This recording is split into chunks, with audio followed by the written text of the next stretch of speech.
Bon dia, Catalunya. Des d'aquí, t'ho diem tot. Som-hi.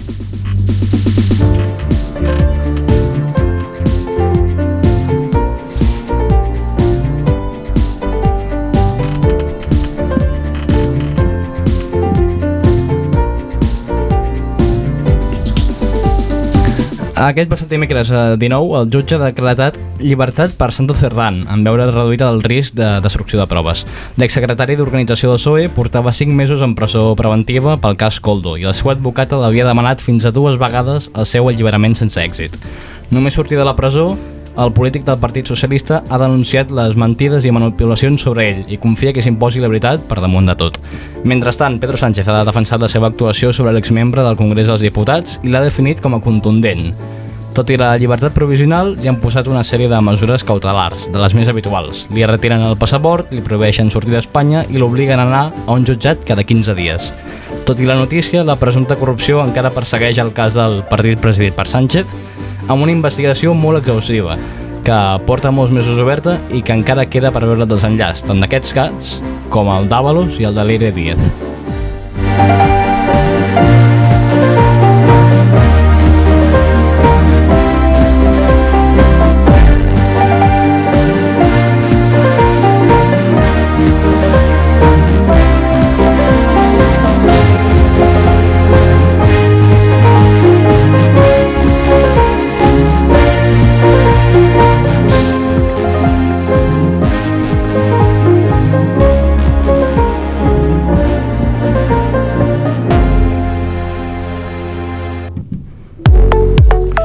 A nivell internacional, a principis de setmana, el Consell de Seguretat de l'ONU ha aprovat el pla de Donald Trump per desplegar tropes internacionals a Gaza. S'ha aprovat una resolució dels Estats Units amb 13 vots a favor i les abstencions de la Xina i Rússia, que no han exercit el seu dret a veto. La resolució inclou un govern transitori palestí i desplegar una força de seguretat internacional al territori. Les funcions d'aquesta força internacional són assegurar les fronteres de Gaza amb Israel i Egipte i protegir els civils i els corredors humanitaris, així com preparar una nova força policial palestina. Aquest dijous s'ha complert 50 anys a la mort de Franco. Mig segle després, una mica més del 13% de joves espanyols defensen que una dictadura pot ser millor que la democràcia, segons dades del CIS. No hi havia hagut mai tan joves com ara que justifiquen una dictadura, el 13,5%, el doble que a l'inici de la sèrie històrica, mentre que entre els més grans havia tingut un suport tan baix, al voltant del 5%, 10 punts menys que el 1985. Des del 2018, coincidint amb la irrupció de Vox, el panorama polític, que s'observa aquest creixement. Per cert, segons el mateix CIS, el PP ha retallat 5 punts respecte al PSOE, que continuaria guanyant les eleccions, però amb menys marge. Meta ha estat condemnada a pagar 479 milions d'euros a mitjans digitals espanyols per competència deslleial. Un jutjat de Madrid considera que la plataforma utilitza indegudament dades personals de Facebook i Instagram per inserir publicitat. Creuen que l'empresa ha obtingut un avantatge competitiu a l'incloure publicitat en les xarxes socials, fent servir dades dels usuaris protegides pel Reglament Europeu de Protecció de Dades. La resolució respon a la demanda interposada per la patronal de premsa digital d'àmbit estatal, que considerava que l'ús indegut de dades personals protegides dels usuaris li donava un avantatge injust. Ocas Grasses ha exhaurit totes les entrades pels seus 4 concerts i portarà 220.000 persones a l'Estadi Olímpic, una fita històrica per un grup que canta única i exclusivament en català. Aquest cop només van necessitar una hora per exhaurir les entrades dels 2 altres concerts que van anunciar el cap de setmana. Es converteixen així en el primer grup català de la història en actuar 4 vegades seguides a l'Estadi Olímpic Lluís Companys. És una fita sense precedents que supera de llarg qualsevol concert previ d'un grup de casa nostra. Una gesta que fins ara només havia aconseguit Coldplay, que el 2023 va omplir 4 dies seguits l'estadi. En esports, el dilluns vam saber que el Barça per fi torna a casa, a l'Spotify Camp Nou. El club va rebutjar la llicència UB per part de l'Ajuntament de Barcelona que permet obrir l'estadi amb un aforament de 45.000 espectadors. Un moment històric pel club i per la ciutat. És per això que el Barça ha preparat diferents actes per convertir el retorn en una autèntica festa. Durant la prèvia del partit, la música que ha sonat a l'estadi ha anat a càrrec del Món DJ, que després ha deixat pas a la primera actuació musical de la tarda a càrrec dels Figaflaues. Abans del partit, el cor jove de l'Orfeó Català ha interpretat el cant del Barça, una actuació que ha acompanyat amb una pirotècnica al ritme de l'himne. Just després s'ha dut a terme el servei d'honor del partit i a la mitja part ha estat el torn dels Detallets. Ara bé, les entrades del partit, 200 euros la més barata i 589 la més cara. Déu-n'hi-do. Anem amb els breus. Aquest dilluns l'Audiència Nacional ha permès que l'expresident de la Generalitat, Jordi Pujol, que no es troba en les millors condicions, declari aquest proper dilluns per videoconferència davant del tribunal. Aquest mateix dilluns, el govern espanyol ha anunciat que d'aquí 2 mesos presentarà una proposta concreta de nou sistema de finançament autonòmic. D'altra banda, també el dilluns, Irene Montero ha assegurat que proposarà a principis d'any un model de finançament que vol donar una part més gran de la recaptació d'alguns impostos a les comunitats autònomes. A principis de setmana, Carlos Mazón va comparèixer al Congrés dels Diputats, a Madrid, per donar explicacions dels fets del 29 d'octubre del 2024. Va argumentar que no va contestar cap trucada perquè potser portava el mòbil a la motxilla, però el registre de trucades diu que les va refusar. En fi. Sánchez ha pactat amb Zelensky ajuts de 615 milions per armar Ucraïna i 200 per reconstruir-la. Puigdemont ha reclamat al Constitucional que aixequi l'ordre de detenció contra ell de forma urgent per poder tornar quan abans. Les cooperatives d'habitatge fan un salt gràcies al finançament del Banc del Consell d'Europa. El govern espanyol ha penjat una gran lona en català al centre de Madrid per reivindicar la democràcia. La pobresa infantil no para de créixer a Catalunya i afecta ja 1 de cada 3 menors. Aigua, aliments i medicació per 3 dies formen part del kit d'emergència que recomana el govern. Catalunya ha de fer 25 pisos de lloguer social al dia durant 20 anys per equiparar-se amb Europa.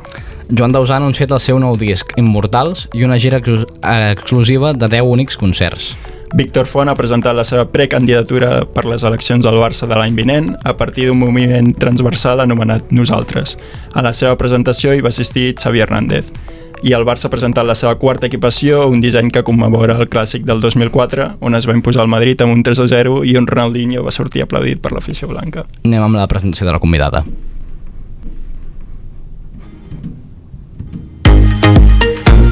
You were looking at me like you wanted to stay. When I saw you yesterday, I'm not wasting your time, I'm not playing the games. I see you. Pel capítol d'avui ens acompanya una persona d'aquelles que odiem ara ja. Ens encantaria que tornés més d'hora que tard a parlar amb nosaltres. De fet, amb els darrers convidats hem tingut aquesta sensació després de parlar amb cadascú d'ells i elles, però amb ella tenim una sensació ja abans de parlar. És una dona empoderada, amb molta personalitat, carismàtica, que li importa entre poc i res el que pensin els altres d'ella. És d'aquella gent que parla amb una energia inquietant, però alhora transmet una comoditat quan estàs amb ella. De petita feia esport, ara també, però mentre creixia ha entès que la ment s'ha de treballar en la mateixa mesura o més, encara que el cos. Ara està fent segon de Psicologia a la Universitat de Barcelona i té moltes coses a parlar amb nosaltres, entre d'elles un projecte que comentarem ben aviat. I és que ens fa molta il·lusió que avui sigui amb nosaltres Patricia Villegas. Com estàs? Endavant. Què tal? Hola, bona tarda, uau! Què? Quina il·lusió estar Sí, aquí. Us volia agrair als dos moltíssim a l'haver-me convidat. Em feia moltíssima il·lusió estar aquí. I res, enhorabona pel vostre projecte. De veritat que... Merci. És molt sorprenent. Merci, ara ja és una cosa compartida, no? Sí, bueno. Bueno. Pues. Ara després explicarem el per què. Sí. Va, som-hi. Bé, com hem dit, estudies Psicologia. Què et va motivar a estudiar-ho? He de dir que psicologia sempre ha sigut el meu somni. Mai, és a dir, saps la cosa que et pregunten quan ets petit de què vols ser de gran i la gent, policia, bomber... Jo sempre he volgut ser psicòloga. Vull dir, no recordo en quin moment vaig decidir fer psicologia.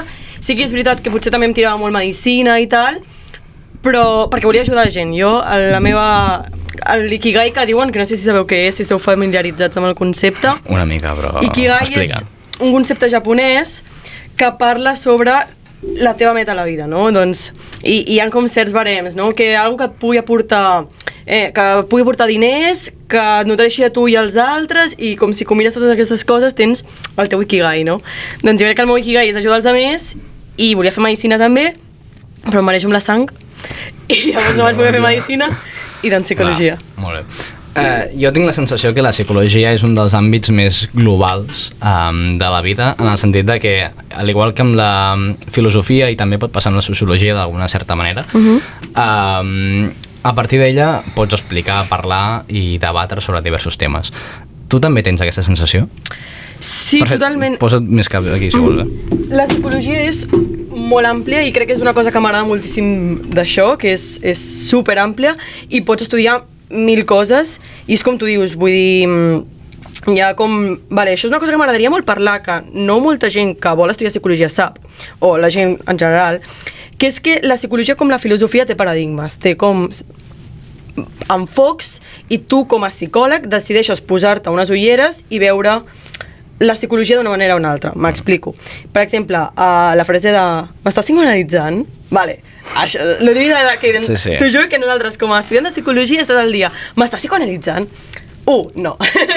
No psicoanalitzem. Vale. Però el psicoanàlisi és un paradigma utilitzat per Freud, que és el psicòleg doncs, com més conegut quan parles de psicologia, i hi ha molts paradigmes. Hi ha el sociocognitiu conductual, hi ha el paradigma, no sé, n'hi ha moltíssims. Llavors, tu com a psicòleg doncs esculls quin tipus de teràpia fer i quin t'encaixa més amb la psicologia humanista, psicologia... Doncs tu tries una mica, llavors sí. Sí, I crec que és un món, hi ha molts mites que l'envolten. Quin és el que t'agradaria més? Sí, trencar-ho. Que la teràpia no funciona. Potser crec que és una cosa com... Si no funcionés, no existiria la psicologia, per començar. Però és que hi ha moltíssims que la teràpia no funciona, és un que m'agrada molt. Al voltant dels psicòlegs, doncs, que els psicòlegs no plorem, o la típica de mira't els apunts, doncs no. És a dir, són persones i crec que sovint s'oblida, no? Que són professionals, o són professionals perquè encara no soc psicòloga, però que això, que són persones i que també plorem, ens enfadem, ens equivoquem. Llavors, doncs, que hi ha aquestes emocions que formen part de l'ésser humà i part del treball d'un psicòleg també és reconèixer-les. Els psicòlegs, anem a psicòlegs. Vull dir, igual que tu com a metge... Tu fas teràpia? Sí, jo vaig a teràpia. Des de quan? Porto anant a teràpia des de... És que molt petita, des de primer de primària... No, primer de primària no m'he passat. 6è de primària. Vaig començar anant per un tema de por a la mort. Cosa que porta a la mort. Segueixo tenint molta por a la mort. Però és un tema que, bueno, per una nena de... Però crec que és el primer pas com per viure la vida al màxim, no? Que és... Potser és un típic tòpic, sí. Però si no tens present la mort, dius, això ja ho aniré fent, saps? Sí, totalment. I llavors això, a mi la teràpia m'ha ajudat molt com a persona a créixer. Un altre mite, no? No tinc problemes, no he d'anar al psicòleg. No has d'anar al psicòleg. Vull dir, aquí ningú t'obligarà... No és com el metge que si t'has trencat la ròtula, doncs has d'anar. Però sí que crec que encara que no tinguis problemes, jo soc superpartidària de que tothom hauria d'anar al psicòleg. Tothom. Perquè vulguis o no, tens coses que t'agradaria sobre la teva persona de treballar, i si no les tens, és que tens un problema.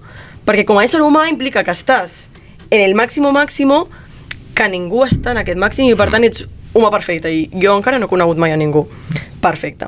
Llavors, treballar problemes d'autoexigència, competitivitat, familiars, que no són problemes greus que afectin a la vida de la persona com a tal, però generen més benestar, perquè la psicologia és molt això, és no tant el benestar físic, sinó també el benestar psicològic, social, i integrar tot, que forma part de la persona, no és només un cos i ja està, o una ment. Però, és a dir, tu fas teràpia, vas començar perquè t'obligaven d'alguna manera els pares, o per... Clar, la sisè de primària no és molt per voluntat pròpia. Sí, no, això va ser el CAP, típic de que ho comentes al metge de capçalera, i això doncs et deriven al psicòleg.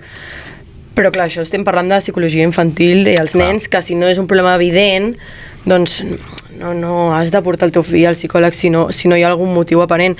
Però a mesura que ens anem fent grans, sobretot a l'adolescència, que és una etapa de molts canvis, en el que, doncs, ho parlàvem l'altre dia, no? En el que el grup social és molt important i realment té molta importància, i som éssers socials i no podem pretendre apartar-nos de la societat, i doncs el conviure amb l'altre genera que les opinions difereixin, i jo no és només entendre l'altre, hi ha dos tipus d'empatia. Això aquí ja m'estic posant en tamar i m'estic posant nerviosa, però sense posar-me en termes forts, hi ha dos tipus d'empatia. L'empatia cognitiva, que diem, i l'empatia com més... Té un nom, no em sortirà ara. Però és com l'empatia més real, emocional. Si a tu se't mor el pare ara... Perdó, toquem fusta. I jo et dic, t'entenc. No t'entenc. No t'estic entenent. I molta gent, això se li diu tenir empatia, però no he viscut el que tu has viscut. Llavors, no estic empatitzant amb tu, és una empatia cognitiva. Home, clar, però o sigui, poques vegades viuràs la mateixa situació real exactament. No, però Eloi, si tu has deixat amb la teva parella i jo també, i et dic, t'entenc, a mi també em van deixar, tu què et sentiràs més recolzat o més entès, per mi o per ell que no l'han deixat mai? Això sí. Doncs són aquestes coses, i sí que al principi doncs, potser necessites aquesta ajuda, que algú t'impulsi a anar al psicòleg i que tu no vols anar perquè és dur anar al psicòleg i això també un altre mite, veus? És molt dur perquè també la gent es pensa que es vaig allà, parlo i és es com soluciona. S'han de tractar temes que, clar, que et facin que són incòmodes. Clar, perquè si no ho podries fer amb els teus amics també. Exacte, i fa por i també fa por reconèixer que potser tens un problema i que realment és greu, fa por enfrontar-te a les emocions, no? I a vegades sovint les amaguem de maneres no tan adaptatives, com seria fer scrolling a TikTok tot el dia, estar amb el mòbil, beure alcohol, prendre substàncies, sortir de festa o simplement omplir-te molt el calendari per no pensar. Llavors, si no penso, no connecto amb les meves emocions, però no fer això... És a dir, que no ho tractem no implica que no està. Implica que en algun moment patarà tot i no sabem com. Llavors... És com anar al gimnàs, però mentalment. Sí, jo ho diria... Sí, m'ha encantat. Vale. Sí, exercites la ment i les emocions i crec que des de... Ara nosaltres, a la nostra societat, a la nostra generació molt més, però els nostres pares no se'ls ha educat en aquesta educació emocional i ara és molt important en els nens d'avui en dia proporcionar-los aquestes eines emocionals perquè com a nens es puguin desenvolupar i llavors ser adults funcionals. I no sé com ho heu viscut vosaltres, perquè clar, jo sóc noia, dona, i per tant es viuen unes coses, però vosaltres heu viscut aquest estereotip de home fort, no puc plorar, no puc explicar les meves emocions... Sí. No sé... De petits, i al col·le sempre et deien està plorant, és una nena. Sí? Sempre s'ha dit... Clar, dit, això no ho sé. I això ara sempre. expresseu les vostres emocions. Tu ara series capaç de dir no estic bé, em sento trist... Sí, amb el meu cercle de confiança, sí. Clar, però Potser amb altra el cercle de gent, confiança potser quantes persones són? Clar. 5 o 6. Vale. I la família? La família de conto, sí. Vale. Sí. La comptes dins de les 5 o 6, eh? Pobra. La família... Aviam, potser és més. Vale, Clar, sí. no, però més o 5 o 6 menys. Com d'amics, no? d'amics, Sí, d'amics propers. Clar. Sí. Però això que s'us ha educat molt amb l'home fort i tal, i nosaltres més és aquesta part emocional i sensible. I penso que ara, per sort, s'està normalitzant molt les emocions. Aquí diré negatives, no? Però si això ho estigués dient a la classe, no hi ha emocions negatives, perquè totes són funcionals, no? Però hi ha algunes més còmodes i incòmodes de sentir, no? Però crec que s'està normalitzant més la tristesa, però, per exemple, a veure, compte amb el que diré, no s'estan normalitzant altres emocions no tan còmodes de sentir, com per exemple l'enveja, el gelós. No dic que es normalitzin, tot portat a l'extrem és un perill, però jo crec que admetre que, per exemple, la meva mare està abraçant la meva germana i està tot el dia juntes i tal, m'estic sentint gelosa, això m'està generant... Doncs sentir-ho i admetre-ho, clar, ara no, jo no puc dir que estic gelosa, perquè clar, es veu tot molt com ai, no? No vol dir que portat a l'extrem els gelos no siguin dolents, tot a l'extrem és dolent. No s'han de normalitzar els gelos, no s'han de normalitzar una parella els gelos, important. Però admetre que hi ha situacions que ens fan sentir d'una manera incòmoda, crec que és saludable, exacte. I en el fons, totes les emocions són adaptatives, si no, no estarien. Sabeu que si m'enteneu que vull dir amb adaptatives? El gelos és una por a que em prenguin alguna que jo valoro. Llavors, és important per la supervivència de l'espècie. La ràbia és important. I llavors, totes les emocions són adaptatives i s'han de sentir totes. Ja està. El Jordi Basté sempre diu una cosa que em fa com molta gràcia, i és com que tu, quan vas al podòleg, per exemple, ell fa l'exemple amb el podòleg, vale? Quan vas amb el podòleg ho expliques a tothom sense cap mena de prejudici, no? Sense tenir la por que els altres puguin tenir el prejudici sobre tu. Però en canvi quan anem al psicòleg encara hi ha molta gent que avui dia ho amaga o ho explica en plan com avergonyit, saps? Tu veus això encara o no? Sí, no, totalment, i crec que, torno a dir, la nostra generació bastant menys, cada cop s'està normalitzant més i per això jo ho dic obertament, però sí, jo crec que és una mica per aquest estereotip o estigma o mite que he parlat de si vaig al psicòleg és que tinc un problema i estic boig. Llavors, això fa generar aquesta connotació negativa d'anar al psicòleg, com si fos, jo què sé, doncs, perquè abans es deia el loquero, no? Clar, doncs connotació negativa, o sempre potser les sèries o les pel·lis han pintat en el psicòleg com realment doncs, tenir un trastorn mental greu. S'ha diferenciat també una mica el fet d'anar al psicòleg per un trastorn mental en el que tu tens una teràpia fixa i hi ha una manera en la que aquest trastorn pot anar millor, no? I tu estàs seguint un tractament com seguiries un tractament mèdic, que en el psicòleg per un tema més habitual de checking i revisió emocional general. No sé si m'explico. Sí.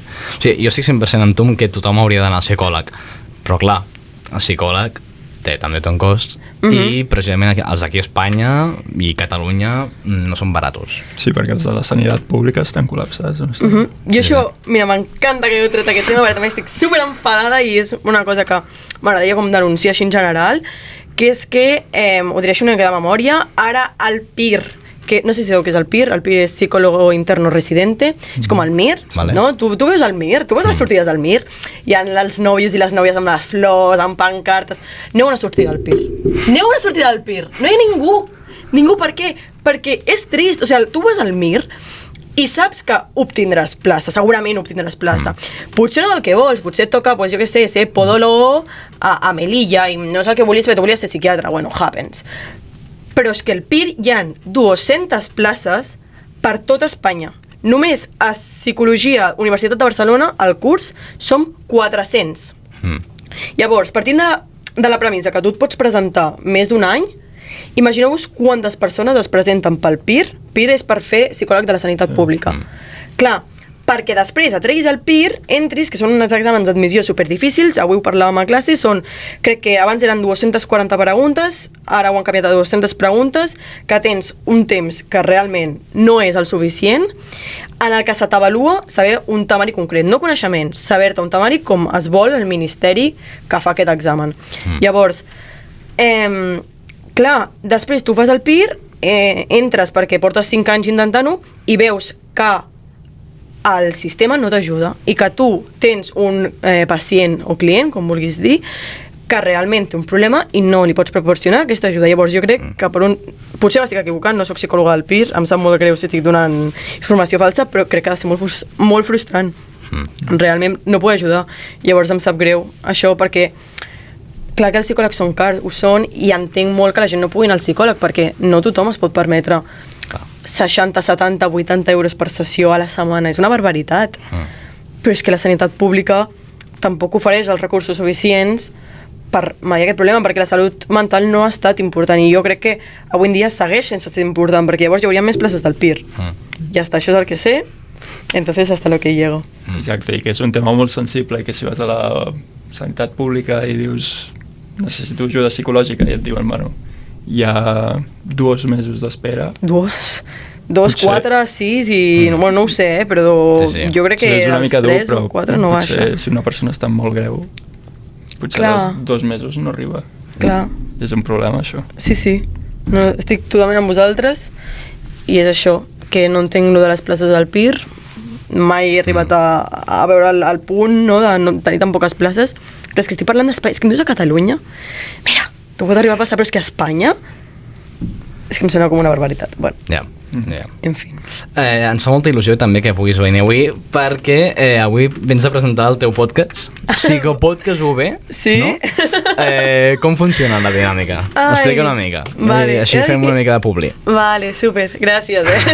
Jo he de dir que estic una mica com alarmada. Ha sigut com un projecte bastant boig, en el que no sé com explicar-ho, que no ho tenia com tangible i ara que és real és com uau, vale, para. Ja està aquí, no? Sí, que hi ha dies, t'ho juro que un dia em desperto en plan, sí, tinc un podcast, i el dia següent és, no, ho deixo.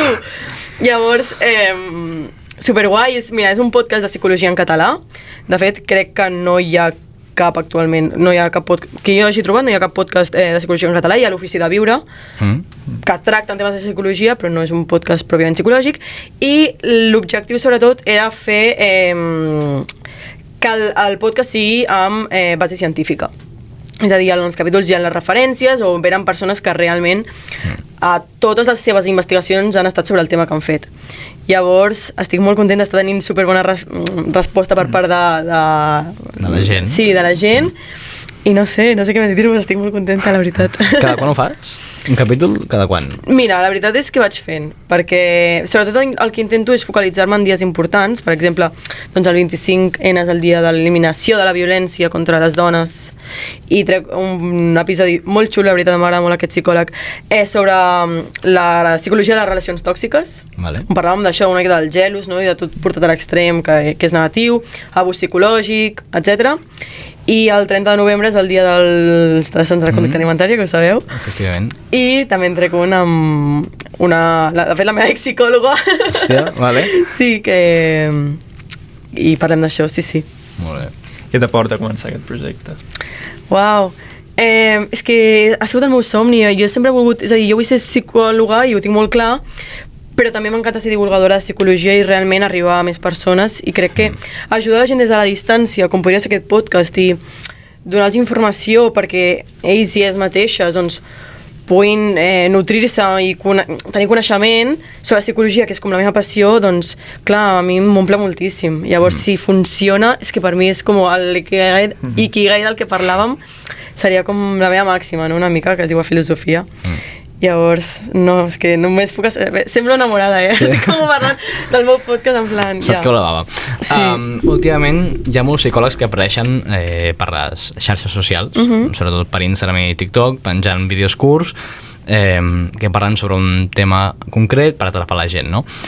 Que pot ser que estigui relacionat amb el que has dit. Hi ha molt poques places per fer el PIR i que hi ha molt poques places també per ser psicòleg públic a Espanya i a Catalunya.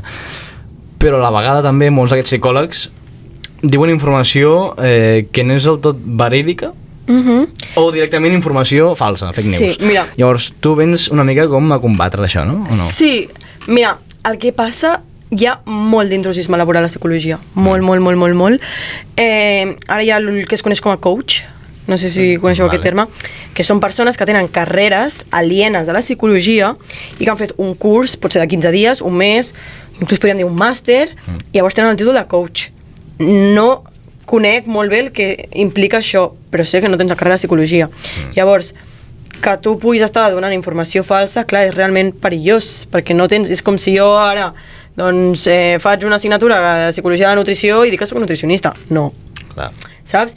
Llavors, hi ha molt d'intrusisme laboral, ara també amb la IA, no sé si ho sabeu, però el ChatGPT es veu que també exerceix de psicòleg. Sí, I hi ha moltes persones que realment recorren a la intel·ligència artificial per tractar els seus problemes. Clar, també és perillós, no? Perquè entenc que et pugui fer sentir millor i tots utilitzem el xat i les IAs i crec que no fer-ho és com quedar-se enrere, però amb compte i sent conscient una mica del que hi ha. Clar. I que no t'ofereix un tractament, no té un historial mèdic i no és una persona. I que cada cop som més dependents a la intel·ligència artificial, perquè hi ha gent que va pel carrer i diu... Recomana'm llocs per anar a dinar. Mira, és una barbaritat. d'addiccions a les xarxes socials, així. Jo vaig dient factors psicològics, és que a mi m'agrada molt. Endavant. Hi ha 4 tipus d'addiccions com a les pantalles digitals. He de dir que això és fuente Patricia Villegas, vull dir... Jo la descriuria en 4 blocs. Addicció als videojocs, típica, no? Addicció a les xarxes socials, també molt típica. Addicció a la comunicació, estar sempre... Jo, de fet, crec que és aquesta la que més tinc, estar sempre doncs, amb el WhatsApp, en plan, comunicant amb la gent i saber que tothom està bé, i ara obro WhatsApp, i ara tal... Jo l'Instagram, sobretot, també l'utilitzo per parlar amb gent, no és tan... Bueno, no, també penjo molt, és igual. Però això... I per últim, i la que menys es coneix, és una addicció a buscar informació. La immediatesa de... Buah, tinc aquest dubte, agafo el mòbil i ho busco, i li pregunto al xat. Llavors... Hi ha gent que realment li genera molta angoixa el fet de no tenir un dispositiu amb el que buscar informació perquè no tinc aquesta immediatesa de la informació. I totes aquestes addiccions són també... Totes les coses en psicologia són multifactorials.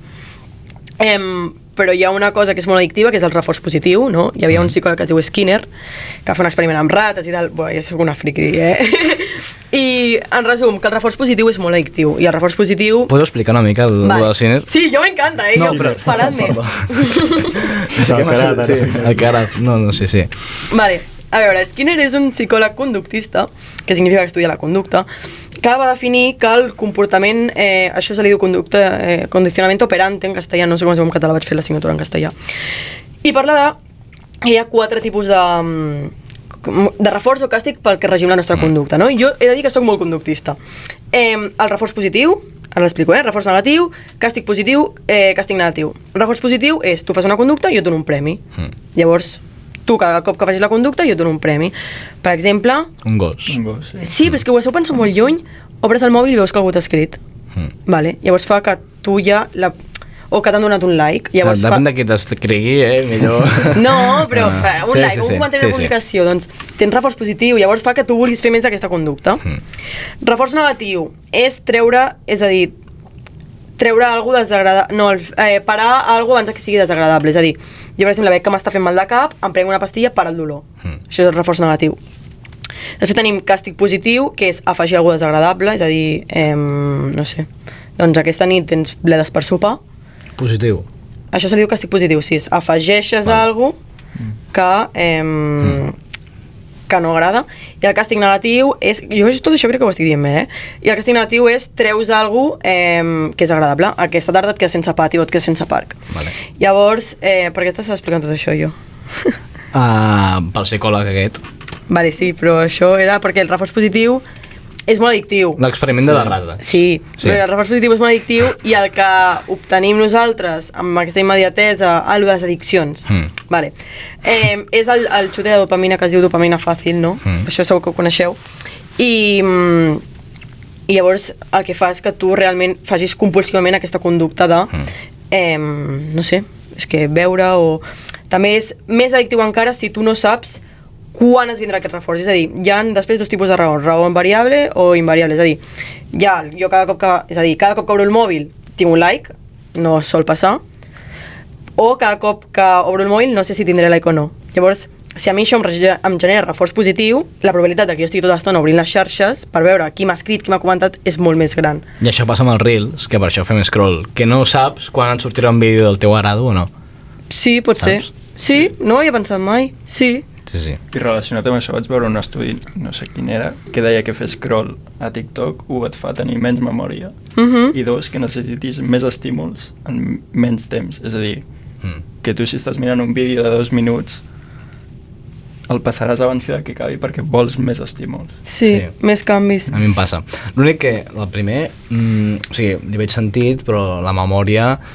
Sempre hem tingut molta memòria, vull dir... Però és el que afecta. No, però sí, hi ha l'atenció moltíssim. No sé, l'atenció evidentment, perquè no pots estar... És a dir, ara ja amb tot el por 2 i tal, i en una societat en la que es premia tant la productivitat, tu fa que si jo ara a classe sóc incapaç d'estar escoltant el profe si ens està fent una altra cosa a la vegada. Ja. Llavors, això és per tota l'estona el plan, passo. Estímuls constants i sobrecarregació del sistema aquest. Creus que té solució, no? No ho sé. Jo ara mateix no et sabria donar una resposta. Com que no vull dir alguna que no sé. Sí. No, però el ChatGPT és veritat, perquè a part està fet d'una manera que no és que ell escrigui, o sigui, com pensant, sinó que ell està fet per... Dic ell, ja. Sí. Està fet perquè faci un text que s'assembli el més aviat possible a un humà, el que faria un humà.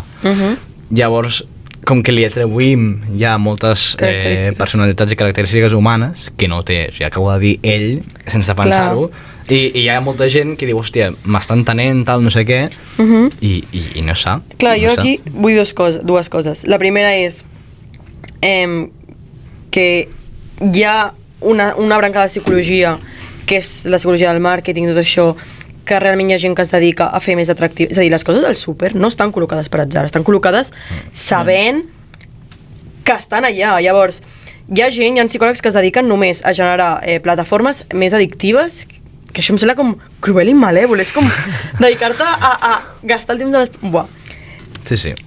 això llavors es fa atractiu perquè tu estiguis més temps en aquesta plataforma, i 2, el referent al que deies d'humà, què és humà? Quina definició em dones tu d'humà?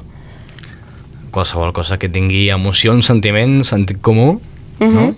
I en el moment en què programem que ja s'està fent un robot que tingui emocions, llavors i raoni, llavors què? Això que s'està fent un robot que raoni... No, encara raonar queda. no. Raonar ja raonen. I El xat GPT et raona. I tant que raona. Sembla que raona. No, et raona. O sigui... Fa raonament. Clar. Ja, però llavors quina és la distinció real? Com els que podries fer tu, però en un petit... No, jo crec que raona. Si tu li dius pensa, a vegades el GPT-5, que és com està fet el xat GPT ara, a l'última actualització, crec que és, no? Sí. O sigui, crec que hi ha com 2 opcions, no sé si és el Go o no sé quin és. Jo tinc el Premium. Bueno, el Premium, sí, jo què sé. No el tinc el Premium, però igualment ho he sentit de parlar, que es veu que o sigui, hi ha una opció que si la piques, com que tarda molt més a contestar que si no la cliques, i et dona la resposta molt més elaborada, tal, no sé què, i molt més raonada. Però no està raonant encara. O sigui, encara no és la IA... la super-IA que ens volen vendre des de... Saps? El problema és que cada cop s'està difuminant més. De moment no s'ha trobat... És a dir, ara mateix crec que no hi ha com una definició pròpia d'ésser humà que... És a dir, definició, no biològicament, òbviament, biològicament sí, però d'ésser humà que realment no tingui cap excepció. Llavors, ja com està havent un problema bastant gran amb això, que... És que l'altre dia vam estar parlant a classe i el professor anava... Cada cosa que d'esta ho contradeia i deia però hi ha tal cosa que no sé què i que també raona i tal d'esto que també té emocions i no sé què. Llavors, ara clar, no em surt, però et juro que la definició està molt més... Ara, per exemple, la típica que ens ensenyen al col·le de nutrició, reproducció, ésser viu, nutrició... no era humà, era no sé. Nutrició, reproducció i... Vinga, ajuda'm. Nutrició, reproducció i... Em surt com interacció, socialització amb el medi... No, comença amb R, 100%. Sí. Relacionar-se, no? Sí, relació. Vale. Què? Si jo ara creo un robot que menja, es divideix i... Si el crees et dono el Premi Nobel d'Economia, Tecnologia... Que això es fa... En uns anys el tindràs, Però jo crec que es fa, jo crec que encara queda. Jo crec que menys el que et creus, però bueno. Sí. Si tu fa 10 anys pensaves que tindries un xat GPT? Jo fa 10 anys estava... Amb la Nintendo. Amb la Nintendo i dona gràcies, vull dir, jo fa 10 anys estava, jo què sé, tio. Estava al pati... Vull dir, els nostres pares no es pensaven que ara mateix hi haurien els mòbils i tot, com està ara. Clar. Vale, sí, potser evidentment, tu ara tampoc ho penses, però d'aquí 20 anys potser ja ho tens, això. Sí, però vull dir, calma. O sigui, estem parlant com molt... O sigui, com que ve ja i... Bé, ja. Vale, sí, sembla que estigui ja entrant per la porta, saps? I no, en plan, calma. O sigui, estem parlant tots molt acceleradament, hem de tenir una mica clar... O sigui, fins que no tinguem clar els avantatges i els inconvenients i què ens pot aportar la IA i nosaltres en siguem conscients, encara quedarà. O sigui, llavors sí que veig riscos no existencials, vale? Però jo crec que algú es podria enamorar d'una IA. Jo crec. Bueno, de fet, I molt em sorprèn hi ha una pel·lícula, no? Sí, Her. La Her. Superxula. Sí. I jo, de fet, em sorprèn que encara no hi hagin hagut Com casos... l'has vist? Què? La pel·li. Ens la van posar al col·le. Vale, sí, i tant. Que em sorprèn molt que encara no hi hagin hagut casos de gent que s'hagi enamorat del xat GPT. No ho veig com tan loco, en veritat. L'altre dia em va sortir una notícia d'una boda entre una noia i el xat GPT. T'ho prometo. Ja, però això pot ser... Pot ser fake, No ho sé. No, pot ser sí, també em puc casar amb el xat GPT. O que diario, o... Bueno, que diario també. No ho sé, ara no vull dir aquí cap diari per no fer mala publi, però... Sí, que... Jo crec que és possible perquè també... L'amor és un tema que m'agradaria molt estudiar i aprendre una mica com funciona, però crec que és... És que l'amor és tan general. O sigui, Sí. totes les relacions interpersonals Sí. o sigui, es basen en això. O sigui, en l'amor, en l'odi, saps? En la relació que tenim un entre altres, saps? Clar, però per què ens enamorem? No sé si els animals també s'enamoren. O sigui, jo crec que potser som... Perquè clar, sé que les aus tenen una parella per tota la vida, però no sé si hi ha... Sí, però no sé si hi ha aquest component reproductiu només o també és amor, saps?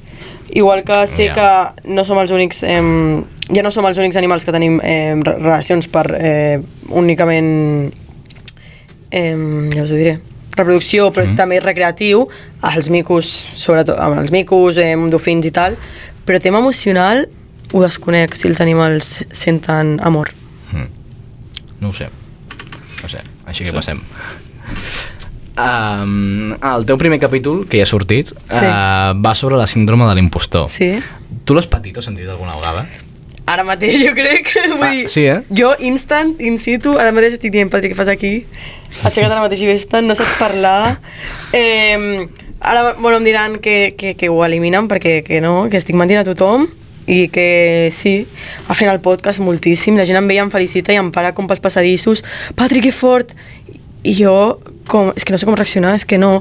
O jo, per exemple, no puc escoltar el meu podcast, no puc. No te l'escoltes? Avui està el meu pare al lavabo escoltant-lo, no podia. Li dic, papa, per favor, para'l. No puc perquè... Bueno, això passa, Sí, vosaltres també, vale, gràcies. Perquè també crec que hi ha un sentiment molt de perfeccionisme darrere, de tot voler-ho fer perfecte, no voler... Clar, has dit, que no li importa res el que pensin els altres. Hola? ¿Hay alguien que le importe más que yo al que pensen els altres? De cara en fora, ho sembla. Doncs m'alegra moltíssim que diguis això, però jo crec que un dels meus principals problemes és aquest, que vull contentar sempre a tothom, que tothom estigui feliç amb el que faig, que m'ho reconeguin. Llavors, sí, superimpostora ara mateix, i porto uns dies que això, que sento que la gent em dirà que estic mentint, no? De fet, amb la Carla Torró, que va ser l'anterior convidat, no, l'altre, ens va dir que la millor forma per aprendre a millorar dels errors era escoltar-se el mateix. Sí. Si fas un podcast o... Ho hauré de fer, però serà com una teràpia de xoc. Sí. Total. Perquè tenim entès, tu vas patir un trastorn de conducta alimentari. De fet, ho has explicat, bueno, ho has mencionat abans. Com vas gestionar-ho? Vale, uau. En teràpia? No, però els trastorns de la conducta alimentària són trastorns mentals greus, importants, no?, com tots. No vull menysprear els altres. Però, de fet, crec que els trastorns de la conducta alimentària tenen la tassa de mortalitat més alta, sobretot perquè sovint van amb lligats amb altres trastorns, com la depressió, per exemple. Llavors, crec que és molt dur patir qualsevol trastorn, ja no només per tu, que també, sinó per la gent que t'envolta i per el patiment que generes doncs, a la família i amics. I llavors és això, crec que és un tema del que s'ha de parlar, s'ha de demanar ajuda si es necessita i això, també doncs, que una cosa que he dit abans, que un s'ha d'esforçar molt per millorar i que no és com... ja està. Llavors... I creus que les xarxes socials tenen un paper rellevant? Sí, totalment. Jo crec que vivim en una societat en la que es premien, de fet això ho he parlat avui, es premien un cert tipus de cossos i hi ha un cert estereotip de cos i que si no es compleix doncs hi ha conseqüències negatives, no? Llavors crec que des de molt petits, això ho parlava l'altre dia amb el podcast, que des de molt petits hem vist com són els... No sé, bueno, veieu princeses vosaltres? Heu vist alguna pel·li de princeses? Sí. Vale, com són sempre els dolents a les pel·lis? O les dolentes? Molt lletjos. Són lletjos, grassos, de colors, de colors vull dir liles, blaus, tal, amb faccions com molt exagerades, i les princeses sempre són primes, guapes, blanques, d'esto. Vas creixent i les princeses es converteixen en revistes abans i ara en xarxes socials, en la que estàs en un ventall per les xarxes socials de comparació constant, i que cada cop, el que dèiem abans de l'escrolling, cada cop que mous el dit tens una possibilitat de comparar-te amb algú, i llavors sí, fan molt mal les xarxes socials i l'entorn i com estem educats. És que estem educats en aquesta cultura, i jo trobo que quan li parlo això de la gent em diu, ja, però és que estar primer és saludable. No ho és, i no saps el que és la salut d'una persona. Tu, una persona que no té un físic que per vosaltres és ideal, pot fer una analítica i està totalment sana, i una persona està superprima, fer-se una analítica i que surti tot super... Sí, disparat. Exacte. Llavors, pensar en que la primesa és un signe de 1, bellesa i 2, de salut és un error molt gran. Sí, no sé, és que això és com que tindria tant del que parlar. Creus que influeix... què creus que influeix més? Les xarxes, com hem dit ara, o el grup social al qual pertanys? Les dues. És que jo crec que els TCA són multifactorials, és a dir, no tens una cosa que et dispari, no? Sempre el grup social òbviament influeix molt, però influeix en el TCA, influeix en la teva personalitat i sobretot en els nens, perquè la personalitat es forma quan ets nen, de fet va pujant i normalment es para als 30 anys, és a dir, nosaltres, per exemple, ara també podríem tenir un canvi radical de personalitat, seria bastant estrany, però la personalitat es forma a la infantesa i sobretot a l'adolescència i vas creixent fins que als 30 ja tot s'estabilitza moltíssim. Llavors, clar que té influència igual que les xarxes socials i igual que l'ambient en el que has sigut criat, també té potser un component, crec que he sentit que genètic, no ho sé del tot, per com has sigut tractat a casa amb el tema del menjar, potser. Però clar, totes aquestes coses pot ser que tu t'hagin tractat igual que jo i que les meves circumstàncies ambientals hagin sigut diferents i per tant jo desenvolupi un trastorn i tu no. Saps què vull dir? Sí. Llavors, que és super multifactorial. I també una cosa que m'agradaria dir és que els trastorns de la conducta alimentària són el que diuen molt a Tarebe és un iceberg, vale? Tu tens a dalt el símptoma, que seria, doncs, no sé si estan familiaritzats una mica amb els trastorns, però hi ha, per exemple, els més comuns, no?, que es coneixen, l'anorèxia, la bulímia. L'anorèxia és com restricció alimentària, bulímia, em surt en anglès, binge eating disorder, d'afartament, el trastorn d'afartament. Tots aquests símptomes i conductes que es fan visibles són perquè a baix hi ha moltes coses que no es veuen, és a dir, jo no puc controlar el que els altres pensin de mi, no puc controlar les meves notes, jo què sé, no puc controlar què passi a casa, estic malament a casa, no dic que això m'hagi passat a mi, dic que és en general. Llavors, no controlo el que hi ha a baix, què puc controlar? El meu cos, puc controlar el que menjo, puc controlar quantes vegades surto a fer esport. Llavors, aquesta sensació de control i de símptoma a mi em fa sentir, és a dir, fa sentir bé. Llavors, és això que a la teràpia, sobretot per TCAs, un cop pares el símptoma, no?, també s'ha de tractar tot de baix, perquè tu, si només pares el símptoma, m'esteu seguint? Sí. Vale. Si pares el símptoma... Clar, hi ha molt més darrere dels símptomes. Llavors fa que, em deixes anar, em dones l'alta, super... En 2 mesos tornarà a estar igual. Claro. Si es donen les circumstàncies correctes, tornarà a estar igual. Llavors, que és això, que hi ha sota una part molt important i amb el TCA hi ha molts mites, no? Aquesta visió de persona extremadament prima amb infrapès, que és l'anorèxia, una persona que té trastorn de l'afartament, doncs una persona grassa, no pensem.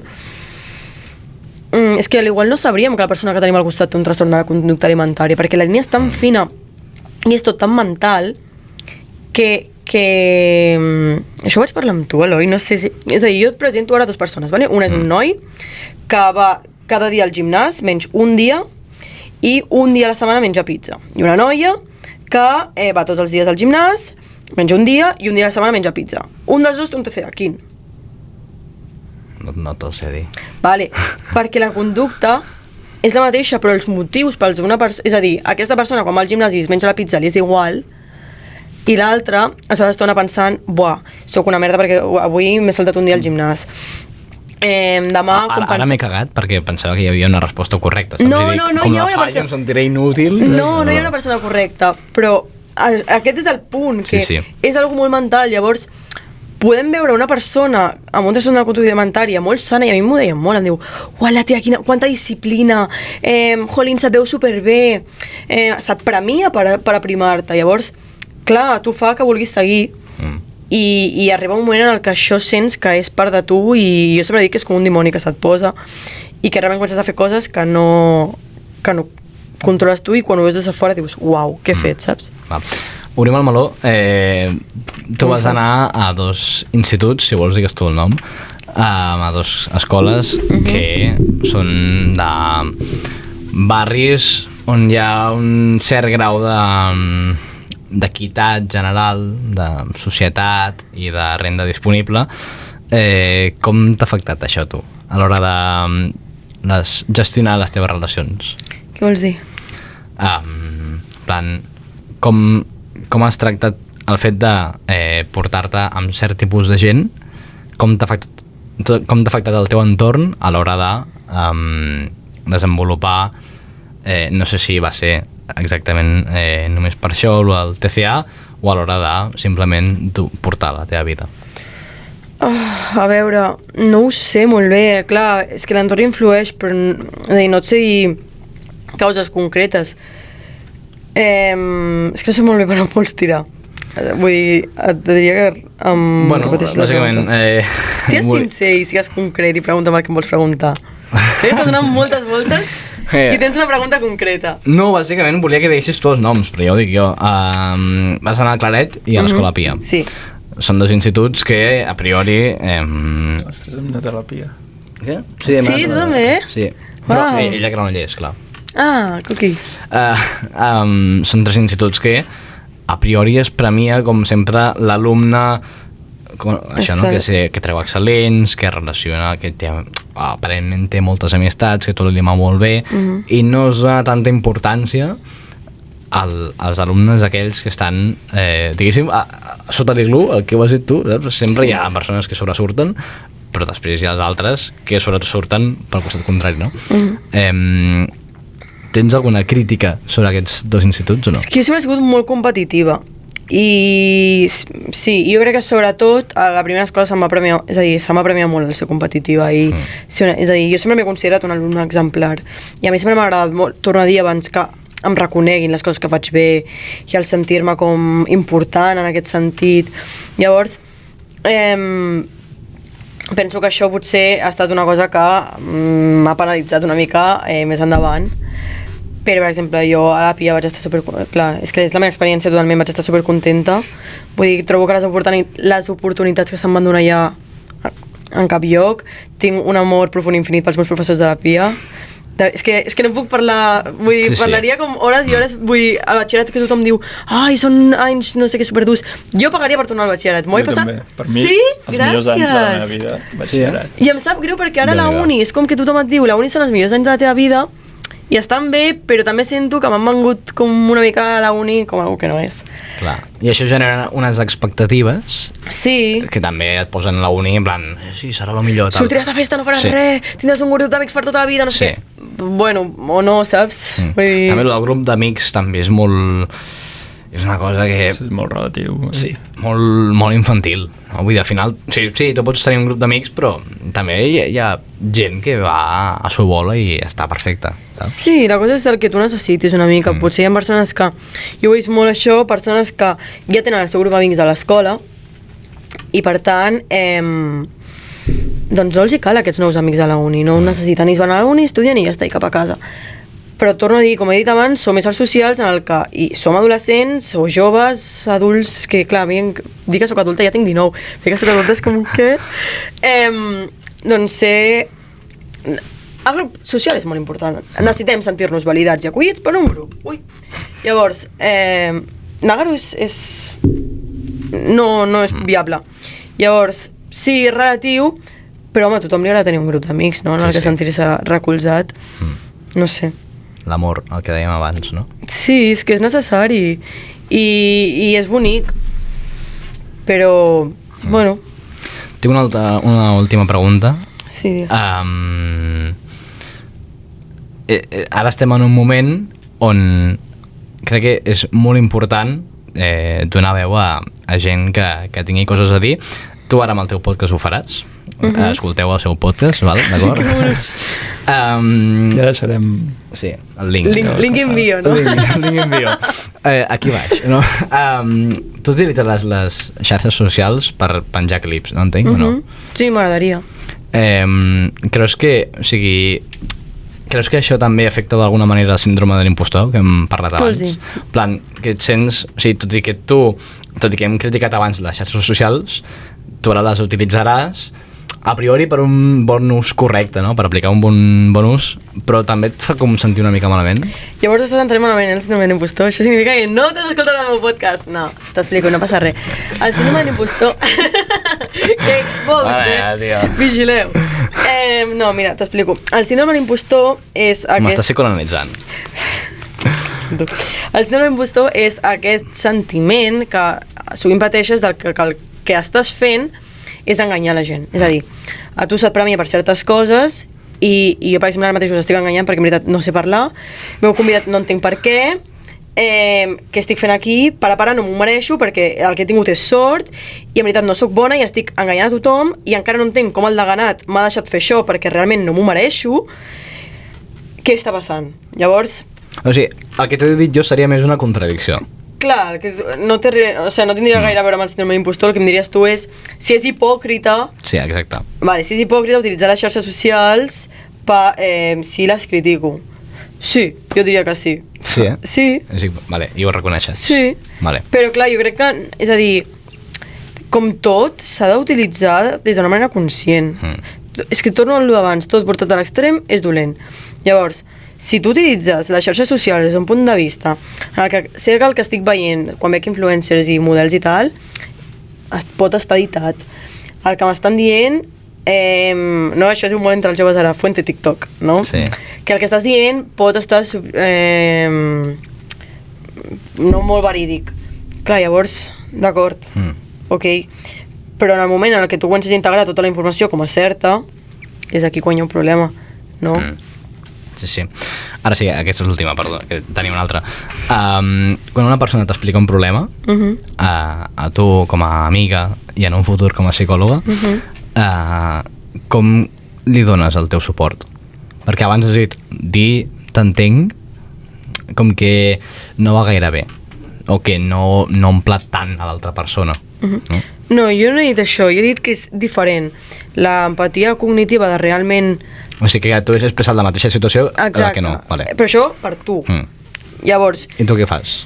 Clar, jo sobretot he de dir que a l'estudiar psicologia ja m'està influint una mica, llavors molts amics no m'expliquen les coses perquè faig el... I això com et fa sentir? Llavors, para, que no vull anar al psicòleg! Però és que realment jo soc molt així, jo soc molt de parlar emocions, sentiments, tal, m'agrada moltíssim de plorar si ho necessites. Llavors, primer, quan tu m'expliques una cosa, jo el que faig és escoltar. Molta gent trobo que diu que no sap donar consells perquè mentre tu m'estàs parlant jo t'estic pensant en què diré. Calla. A vegades el millor que podem fer és callar i a mi a vegades m'ha reconfortat molt que em diguin no sé què dic, és que no sé com ajudar-te. Vols una abraçada? Sí, una abraçada, ja està.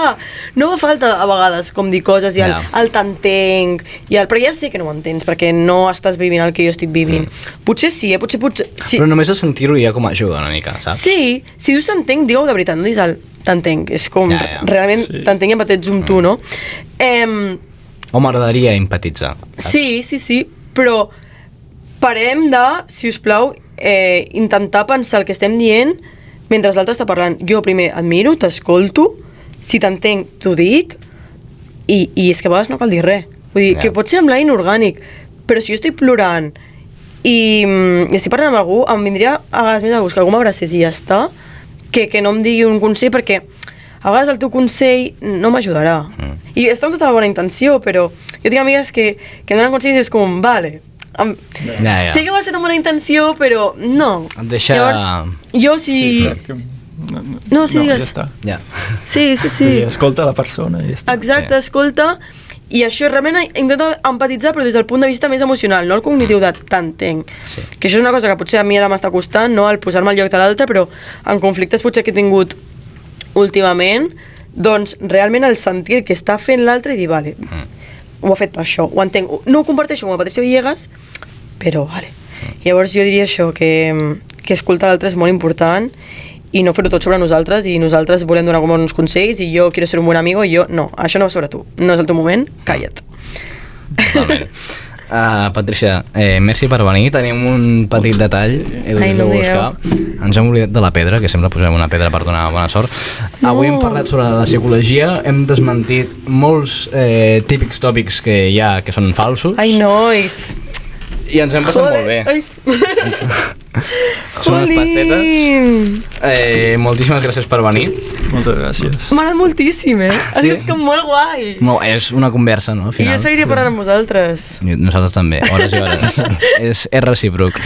De veritat, ha estat un plaer. Esperem... D'aquí poc anunciarem un projecte i ens agradaria que tornessis a... un projecte que té a veure amb el podcast. Vale. i ens agradaria que tornessis en un futur. A veure si... A mi m'encantaria. Com a psicopodcast UB. Aquí el deixem. Seguiu-los. Moltíssimes gràcies. Gràcies, nois. Merci. Ui, gràcies, Eloi. Merci. Què ha fet? Ah, me'n vaig.